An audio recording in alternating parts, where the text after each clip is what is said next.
तो का करी आँखिया खोब लिकारे।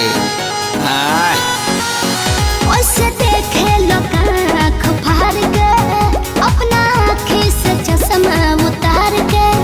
तुम टच में डियर तुम पिए हो बियर मत डालो ये गंदी नजर।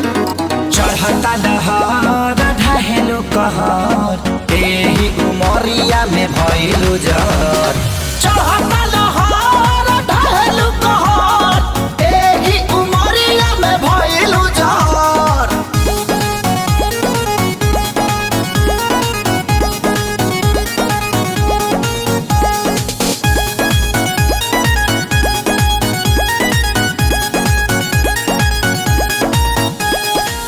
जवन जमना तू खा लो उहे हमहू खानी हो।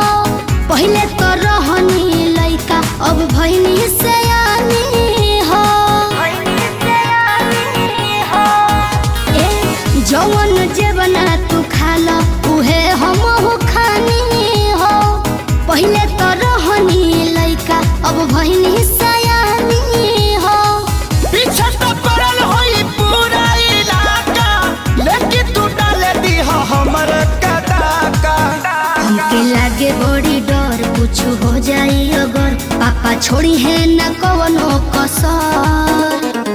चढ़ता दहर ढहेलु कहर एही उमरिया में भइलु जर। चढ़ता दहर ढहेलु कहर एही उमरिया में भइलु जर।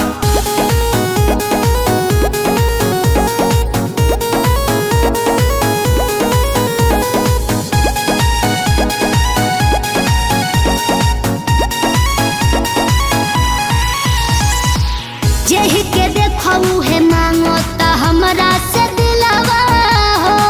बानी कन्फ्यूजन में बहुत हेराइल अकेलावा हो। सुन ना जेहि के देखऊ है मांगो ता हमरा से दिलवा हो। बानी कन्फ्यूजन में बहुत हेराइल अकेलावा हो। पहिले खेसारी तोहके घुमावला से बाजारी बाजारी। अभी जाए दो ना घर जनी धर तू घर हमार घूमता ये बाबू सर। चढ़ता दहर ढहेलु कहर एही उमरिया में भइलु जर। चढ़ता